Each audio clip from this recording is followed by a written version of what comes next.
Hello అండి, hi అందరికీ నమస్తే. Welcome to kitchen and children channel. ఈరోజు రెసిపీ వచ్చేసి పూర్ణం బూరెలు. ఈ పూర్ణం బూరెలు నేను దోశ బ్యాటర్తో చేశాను. మనం నార్మల్గా మార్నింగ్ దోశలు వేస్తూ ఉంటాం కదా, ఆ దోశ బ్యాటర్తో నేను ఈ పూర్ణం బూరెల్ని చేశాను. అందుకోసం ముందుగా నేను ఫ్రిడ్జ్లో నుంచి కొద్దిగా దోశ బ్యాటర్ని తీసి పక్కన పెట్టుకున్నాను. ఎందుకంటే ఫ్రిడ్జ్లో ఎక్కువగా చల్లగా ఉండడంతో పూర్ణాలు సరిగా రావనేసి హాఫ్ అన్ అవర్ ముందుగా ఇలా దోశ పిండిని తీసుకొని పక్కన పెట్టుకొని అందులో కొద్దిగా సాల్టు, కొద్దిగా వంట సోడాని వేసి వాటర్ వేసి బాగా కలుపుకున్నాను. నేను ఇక్కడ పూర్ణం బూరెలకు పూర్ణం పిండిని ముందుగానే రెడీ చేసుకొని పక్కన పెట్టుకున్నాను. ఇప్పుడు దోశ బ్యాటర్ని కూడా సాల్టు, వంట సోడా వేసి బాగా కలుపుకొని పక్కన పెట్టుకోవాలి. స్టవ్ ఆన్ చేసి స్టవ్ మీద కడాయి పెట్టి కడాయిలో ఆయిల్ వేసుకోవాలి. ఇక్కడ ఆయిల్ వేడయ్యే లోపల మనం పూర్ణం బూరెలకి చిన్నని రౌండ్ బాల్స్ లాగా రెడీ చేసుకోవాలి. నాకు ఇక్కడ 15-12 పూర్ణం బూరెలు వచ్చాయి. ఇంకా ఆయిల్ వేడయ్యాక ఆయిల్లో మనం ముందుగా ప్రిపేర్ చేసుకున్న పూర్ణం బాల్స్ని దోశపిండిలో ముంచి ఇలా స్పూన్తో వేసుకోవాలి.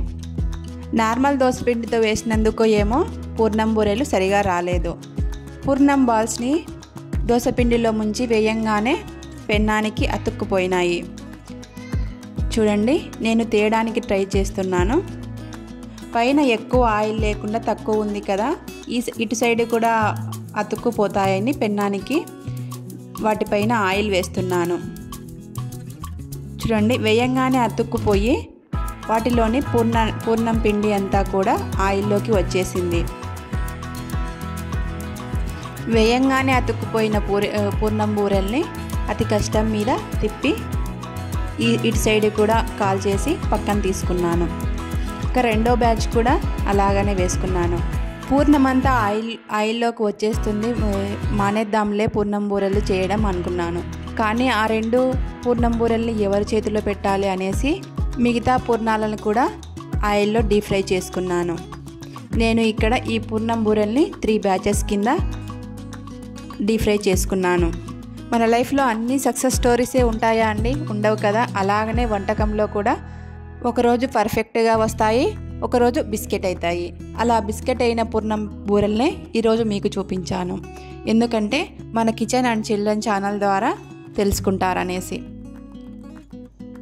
చూడండి, నేను ఇక్కడ కూడా అన్నీ వేసేసుకొని వాటిని డీప్ ఫ్రై చేసుకుంటున్నాను. పూర్ణం బూరెల మాట అటుంచి ఇల్లంతా కూడా గుమగుమలాడిపోయింది. ఎందుకంటే ఆ పూర్ణం అంతా ఆయిల్లోకి దిగేసి ఆ స్మెల్ ఇల్లంతా పట్టేసింది. చూడండి, ఆయిల్లో పూర్ణం అంతా దిగేసి బుడగల్లాగా వచ్చేస్తుంది. ఇక్కడ అన్నీ డీప్ ఫ్రై చేసుకొని నేను స్టవ్ని ఆఫ్ చేసుకున్నాను. చూడండి, వీటన్నింటిని కూడా తీసి పక్క గిన్నెలోకి వేస్తున్నాను. దోశ బ్యాటర్లో కూడా ఎక్కువ వాటర్ వేయకుండా కొంచెం వాటర్ వేసి గట్టిగానే కలుపుకున్నాను. అయినా కూడా పూర్ణం బూరెలు ఇలా వచ్చాయి. అందుకనే ఏమో మినప్పప్పు నానబెట్టి చేసుకుంటారు పూర్ణం బూరెలు. చూడండి ఎలా హోల్స్ పడిపోయాయో. ఇలా బిస్కెట్ అయిన పూర్ణం బూరెలు మీకు నచ్చాయో లేదో కింద కామెంట్లో చెప్పండి.